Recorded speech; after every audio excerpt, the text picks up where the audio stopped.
Энэ дэвгийн мэдээ олон улсад өрнөсөн үйл явдлын мэдээлэлээр үргэлжилж байна. Балга болон бүгд найрамдах хятад ард улсын хөлийн бүс нутагт үлдсэн байгалийн гамшигын улмаас амиа алдагчдын тоо 365-аад байна.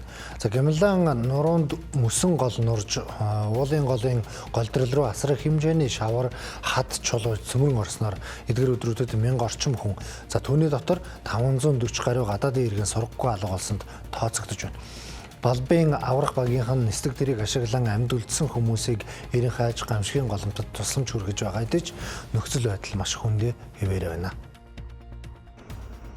Сүйрлийн дараа хор уршиг арилаагүй байхад дахин нэгэн ноцтой аюул нүүрлээд байгааг хоёр улсын засгийн газраас онцгойлон анхаарууллаа. Үерийн бүсэд асар их хэмжээний чулуу, шаврын нуранг, голын урсгалыг хааж, хөлийн хоёр талд томоохон хиймэл нуур үүсгэсэн нь давалгаа сэтлэх өндөр эрсдэлтэй болжээ. Хятадын талын мэдээлснээр ойрын 3 хоногт 3 сая шометр ус уг нуурт сутгах бөгөөд 9-р сарын 1-ээр 70 сэдрэх эрсдэл дээд зэгтээ хүрнэ гэж тооцоолжээ. Энэхүү байгалийн гамшиг нь бүс нутгийн дэд бүтэц, олон улсын худалдааны гол зангилааг тэр чигт нь сүйтгэсэн байна. Хятадыг өмнөд Азтай холбодог бүс ба зам санаачлагын логистикийн гол гарц болох Жайрун хөлийн бонд шавартай үерт бүрэн автаж ор мөргөө устжээ. Бүгд найрамдах хятад ард улсын төрийн зөвлөлийн ерөнхий сайд Ли Чан гамшигын голомтод бичлэн очсон нь Бээжин энэхүү үйл явдалд өндөр ач холбогдол өгч байгаагийн илрэл боллоо. Ойрын өдрүүдэд орох усархаг бороо нөхцөл байдлыг улам хүндрүүлж үерийн аюулыг нэмэгдүүлэх төлөвтэй байна. Бүгд найрамдах хятад ард улсын усны нөөцийн яамнаас усны төвшин болон эрсдэл